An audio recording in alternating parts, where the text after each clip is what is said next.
영희야, 준비 다 됐으면 얼른 나오거라. 할아버지, 지금 나가요. 죄송해요. 조금 늦었죠? 우리 얼른 출발해요. 그래, 어서 가자꾸나. 할아버지, 근데 지금 어디로 가는 거죠? 사진전이란다. 무슨 사진전이에요? 다시 보는 대한민국 사진전이라는구나. 사진전이요? 어떤 내용인가요? 우리나라의 예전 모습부터 현재 모습까지의 사진을 전시하는 사진 전시회란다. 우와, 재밌겠다. 예전부터 우리나라의 옛날 모습은 어땠을지 너무 궁금했어요. 할아버지, 이 사진 좀 보세요. 흑백 사진이에요. 여기는 어느 도시 사진인가요? 이 사진은 서울의 옛날 모습이란다. 서울이요? 옛날에는 서울도 지금 모습과 다르게 이런 곳이 많이 있었단다. 이때는 화장실도 집 밖에 있었단다. 이 사진은 1960년대의 서울 사진이란다. 아까보다 집들이 더 좋아졌지? 이때는 화장실도 집 안에 만들어졌단다. 그럼 밤에 무섭게 바깥에 있는 화장실로 가지 않아도 되었겠네요? 이 사진은 1970년대 사진이란다. 이때부터 본격적으로 아파트가 지어지기 시작했단다. 우와, 점점 요즘과 같은 모습으로 변하고 있네요. 할아버지 설명을 들으면서 사진을 보니까 재미있어요. 매년 얼만큼 아파트 숫자가 늘어났는지는 알 수 없나요? 이 그래프를 보면 우리나라의 아파트 숫자가 얼만큼 늘어났는지 쉽게 알 수 있지. 우와, 정말 빠른 속도로 아파트 숫자가 증가했군요. 할아버지, 다른 사진도 보고 싶어요. 이 사진은 6.25 전쟁 때 전쟁을 피해서 피난을 가는 사람들이란다.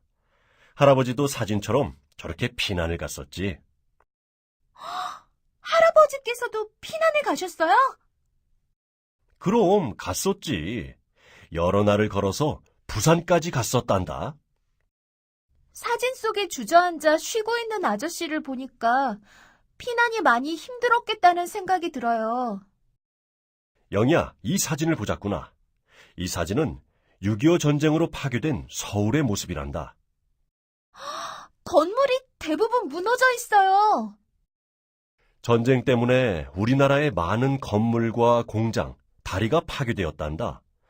그러나 모두가 열심히 일해서 경제 성장을 이루어서 아까 보았던 사진처럼 좋은 집들을 지을 수 있게 되었단다.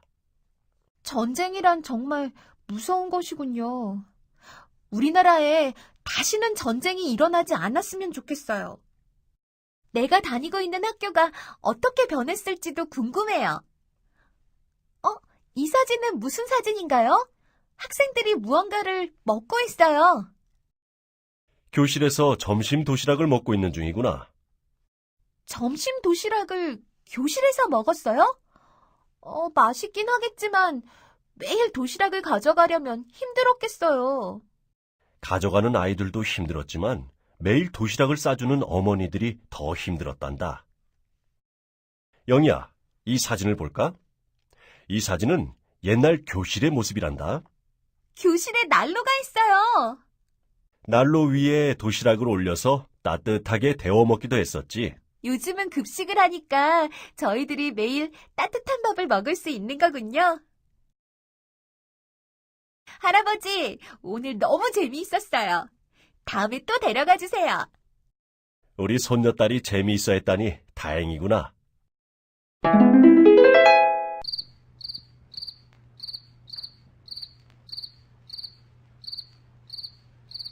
오늘은 할아버지와 함께 다시 보는 대한민국 사진전에 다녀왔다.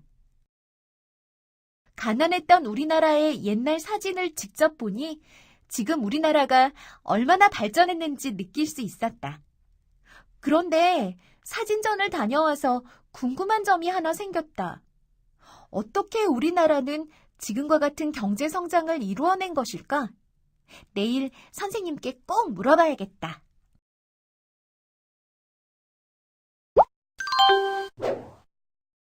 이번 시간에는 우리나라의 경제의 특징과 우리 경제의 성장 과정, 경제 위기의 극복과 성장, 세계 속의 우리 경제가 나아갈 방향에 대하여 알아보겠습니다. 이번에 알아볼 내용의 학습 목표는 다음과 같습니다. 클릭을 통해 확인하시기 바랍니다.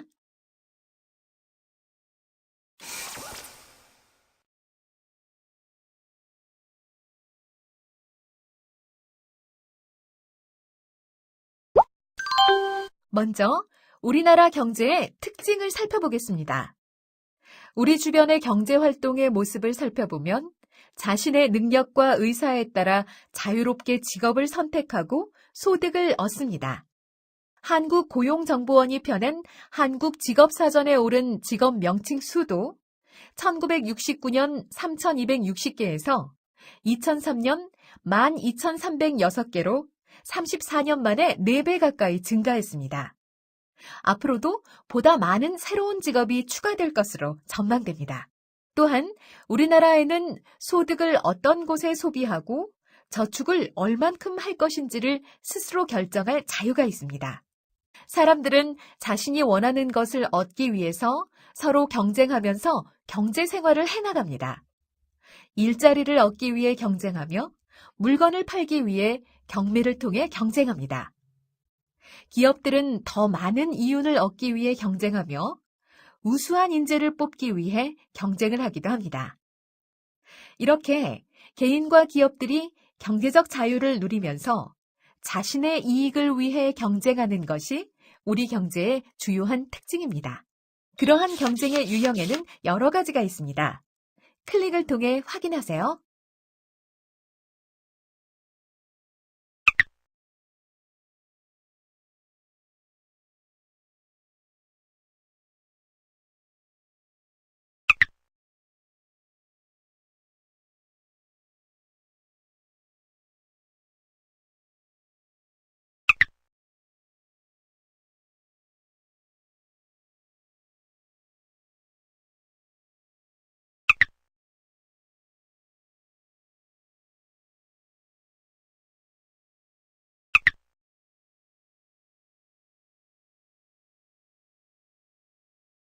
우리나라에는 경제활동의 자유가 있습니다.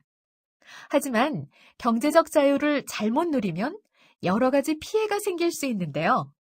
이 그래프는 2010년 읍면별 환경오염 물질 배출 위반 건수를 나타낸 그래프입니다.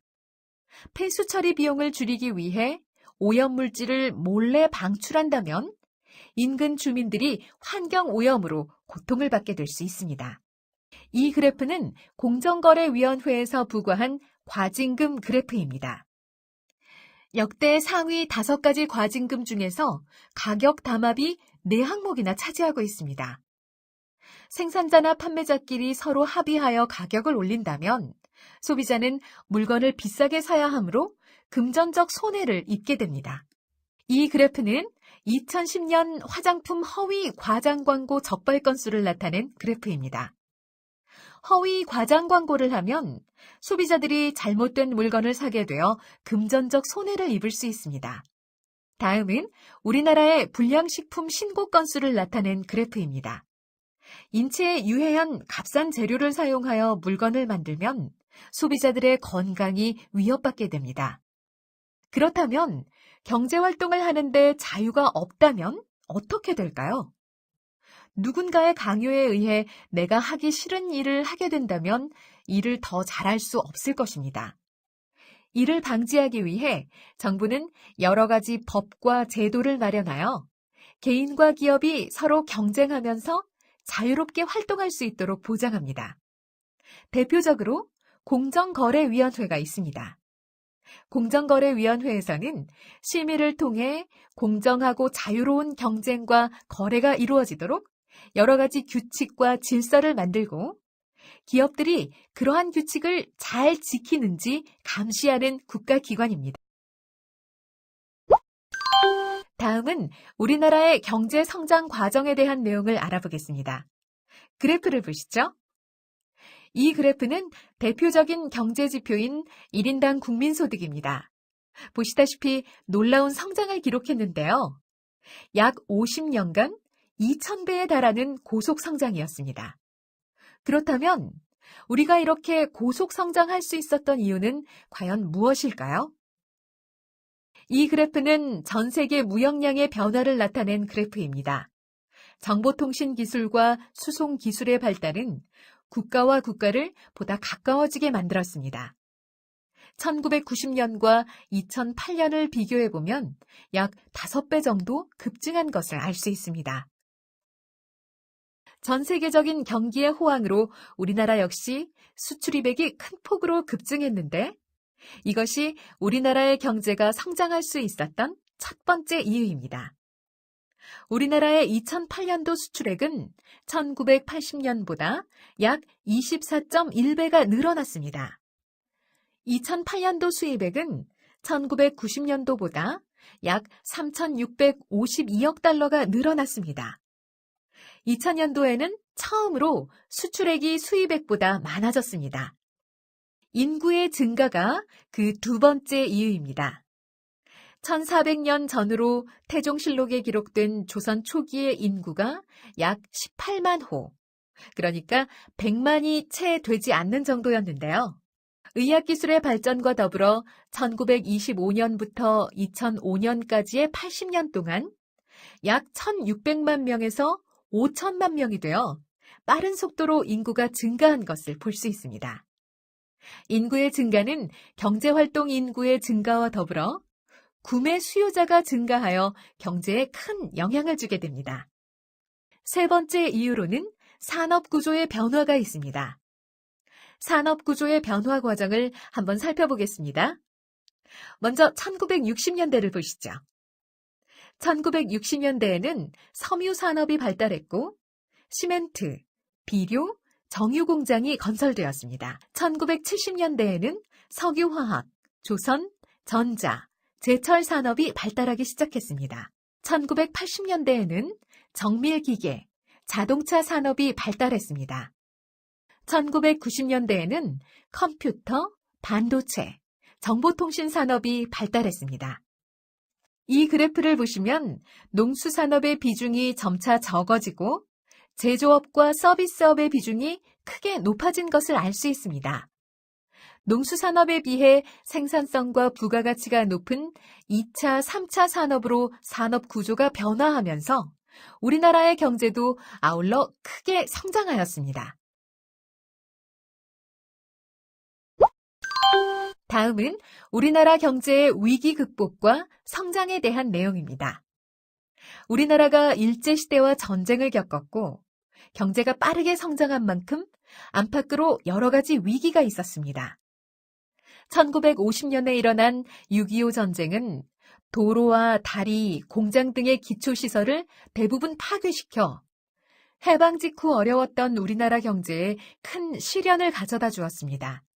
1970년대에는 원유 가격이 급격하게 올라서 연료와 석유화학 산업 관련 생산비가 크게 증가하여 나라 전체의 경제가 매우 어려워졌었습니다. 1997년에는 외환 보유액 부족으로 국제통화기금과 다른 나라들로부터 많은 외화를 빌리게 되었습니다. 그 영향으로 많은 기업들이 문을 닫았고 직장을 잃은 사람들이 늘어났습니다. 이전과 같은 문제를 발생시키지 않기 위해 현재는 많은 외환을 보유하고 있습니다. 나라의 경제가 어려울 때는 경제 성장률도 큰 폭으로 하락하게 됩니다. 이 그래프는 연도별 경제 성장률을 나타낸 그래프입니다. 석유 파동 시기와 IMF 시기에 성장률이 마이너스를 기록한 것이 보입니다. 우리나라는 이러한 어려운 상황을 어떻게 극복했을까요? 먼저 정부는 실직한 사람들에게 일자리를 제공하고 기업의 경제활동을 지원하기 위한 제도를 강화하였습니다. 기업은 경쟁력이 높은 사업 중심으로 경영하고 더 좋은 제품을 만들기 위한 기술 연구와 신제품 개발에 힘썼습니다. 국민들은 대중교통을 이용하고 합리적인 소비 생활을 실천하였습니다. 이렇게 우리나라는 어려움을 잘 이겨내고 현재 세계 10위권의 경제 규모를 가지고 있으며 국제적으로 경쟁력이 있는 국가가 되었습니다. 다음은 무역의 의미와 까닭, 앞으로 우리나라가 세계 속에서 나아가야 할 방향에 대하여 살펴보겠습니다. 무역과 비슷한 개념으로는 교역과 거래가 있습니다. 교역이란 대체로 직접적인 물물 교환의 뜻으로 쓰이며 거래는 흔히 상인과 상인 또는 상인과 소비자 사이에서 사고 파는 행위를 말합니다.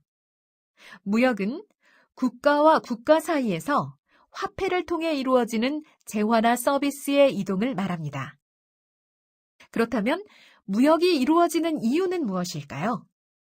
그것은 바로 국가 간의 자원의 종류와 양, 자연 환경, 기술의 차이가 다르기 때문입니다.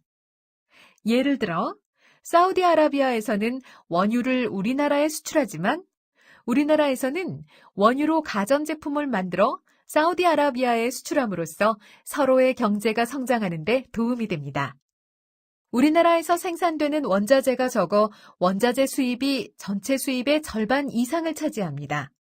또한 주요 부품을 수입하기 때문에 자본재의 수입이 많이 늘어났습니다.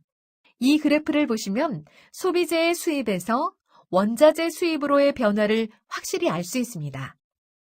1970년대에 석유를 수입했던 것이 2009년에는 원유를 수입하는 것으로 바뀐 것을 보면 화학공업이 발달했음을 알 수 있습니다. 우리나라의 주요 수출품으로 1970년대에는 수출품의 대부분을 섬유류와 같은 경공업 제품이 차지했지만 2009년에는 선박이나 자동차 같은 중화학공업 제품의 수출 비중이 크게 늘어났습니다. 또 무선 전화기나 반도체 등 첨단 제품도 주요 수출품의 하나가 되었습니다. 우리나라의 무역은 수출입 항목이 변화한 것뿐만 아니라 양적으로도 크게 성장했는데 이 그래프를 보시면 2000년 이후로 규모가 급격하게 성장한 것을 알 수 있습니다. 그렇다면 우리나라의 경제는 앞으로 어떻게 변할까요? 먼저 우리나라의 연령별 인구 구성의 변화를 살펴보겠습니다. 출산율의 감소와 평균 수명의 증가로 인하여 20세 이하의 인구 비율이 많이 줄어들고 40세 이상의 인구 비율이 크게 늘어났습니다. 앞으로 우리나라는 더욱 노령화 사회로 진입할 것으로 예상되는데요. 이것은 경제활동 인구의 감소로 이어져 경제에 나쁜 영향을 미칠 것으로 예측됩니다. 따라서 우리나라의 지속적인 성장을 위해서는 출산의 장려와 노인 계층의 일자리 창출이 시급한 과제라 하겠습니다. 그러한 인구의 지속적인 감소세에도 불구하고 미국의 대표적인 투자은행인 골드만삭스에 의하면 우리나라의 2025년 1인당 국민소득이 세계 3위를 기록할 것으로 장밋빛 전망을 내놓았습니다. 여기에는 이유가 있는데 조선, 메모리 반도체와 휴대전화, TV, 냉장고, 에어컨 등의 고부가가치 상품에서 세계적인 약진을 거듭하고 있기 때문입니다. 또한 우리나라 학생들의 학업 성취도가 뛰어나기 때문에 성장 잠재력이 높은 것으로 평가받습니다. 오늘 배운 내용의 핵심을 정리해 보세요.